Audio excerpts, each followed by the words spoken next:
Competing in his first tournament since he lost the Australian Open final, Rafael Nadal encountered Nick Kyrgios in the second round of the Mexican Open.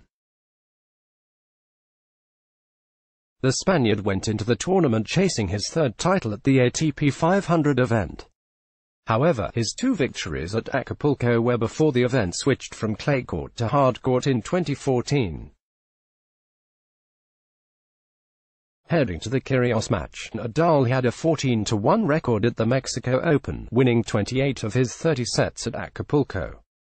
Last time the top seed played at the tournament, he suffered a straight sets loss to Sam Querrey in 2017. In one of the matches of the year so far, Kyrgios stood him in 3 entertaining sets. More, when is Federer's next match? When does Kyrgios play next? Sporting News has you covered for everything you need to know about when Nadal's next match is. When is Rafael Nadal playing next? The king of the clay court will return to his hallowed surface at the Monte Carlo Masters, a tournament that he has won a record 11 times. Monte Carlo is the only non-compulsory Masters 1000 tournament, so only 43 of the world's top 53 ranked players have entered the event. Nadal has won the past 3 consecutive tournaments in Monaco and defeated Japanese Kei Nishikori 6-3, 6-2 in 2018. He will enter the event aiming to add to his record haul of 33 Masters 1000 titles. Nadal criticizes Kyrgios after Mexico showdown. The Kyrgios-Nadal clash in Acapulco was expected to be a ripper between two of the game's great entertainers, and it didn't disappoint. Kyrgios outlasted the Spanish champion in just over 3 hours, winning 3-6, 7-6, 6-2, 7-6, 6. After the match, Nadal, who gave the Aussie a frosty handshake on court, lashed out at Kyrgios in his post-match presser, nearly in the same breath as giving praise. He is a player who has a huge talent, could be winning Grand Slams or fight the first position in the ranking.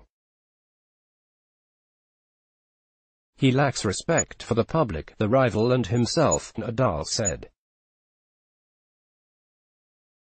Kyrgios defended himself in his own presser, suggesting Nadal controls the tempo more than his opponents would care to admit. I'm different. Rafa is different. He can focus on what he needs to do, Kyrgios said. He doesn't know the journey I've been through. He doesn't know me. So I'm not going to listen at all. Nadal talks retirement and golf. Nadal's comeback 2 years ago was one of the best stories of 2017, right up there with Roger Federer's. The two veterans shared 2 Grand Slams each that year and soared back to the top of the ATP rankings. Injury had threatened to derail his career, but the 32-year-old has no intention of retiring just yet. Read more about his plans for the future, and see what his outrageous handicap is right here. Nadal gives Kyrgios huge compliment. Nick Kyrgios put on a show in beating Nadal at the Fast Four in Sydney in January. Although he cops criticism at home, Kyrgios received some huge praise from Nadal at the time. Read more about it here. Nadal gives funny post-match interview. Speaking after his first-round win over Duckworth, Nadal was asked for his thoughts on the next generation of players coming through. His response had the crowd in stitches. Read more about it right here. How Nadal won his 11th Roland Garros crown after recovering from his hip injury suffered during the Australian Open. Nadal helped the Spanish Davis Cup team to a victory over Germany in the quarter-final of the World Group. Later, he successfully defended his Monte Carlo Masters title without dropping a set and won a record-breaking 31st Masters title. This helped the Spaniard become the player with the most Masters 1000 titles in history, and also marked his 11th title in Monte Carlo, as well as the 76th title in his career. Nadal then went on to win his 11th title in Barcelona. With this win, he became the first player in the Open era to win 400 matches on both clay and hard courts. It was also his 20th ATP 500 Series title, marking his 14th consecutive season with at least one ATP 500 title. However, in a bid to retain his No. 1 ranking in Madrid, Nadal lost in straight sets to Dominic Thiem in the quarterfinals, ending his 21-match and record 50-set winning streaks on clay. In the process, he also relinquished his world number 1 ranking to Federer. He didn't stay down for long, winning his 8th Rome Masters title and his 78th career title, defeating Alexander Zverev in 3 sets, overtaking John McEnroe in 4th place on the list of most titles won in the Open era. It was Nadal's 32nd Masters title, and he also regained the number 1 spot from Federer.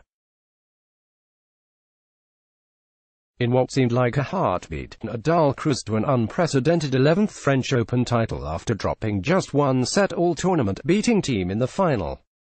With the win, Nadal tied Margaret Court's record for singles titles at a Grand Slam event. Court won 11 Australian Championships. The French Open win was Nadal's 17th Grand Slam title, and he became just the 4th man in the Open era to win 3 or more major titles after turning 30, joining Federer, Rod Laver and Ken Rosewall.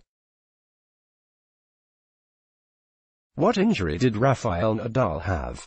Nadal was forced out of his Australian Open quarterfinal showdown with Marin Cilic in January. At the time, he was expected to have a few weeks off to rehab the hip complaint before returning to the tour. That plan was going along nicely until the Mexico Open in Acapulco, where Nadal was a late withdrawal, despite being in Mexico. He also withdrew from the Indian Wells Masters and Miami Open due to an injury. However, despite his absence in Miami, Nadal regained the number 1 ranking in April due to Federer's second-round loss. Most recently, he withdrew from the Paris Masters because of an abdominal injury, and later the ATP Finals with knee complaints. Ankle surgery brought an end to his season.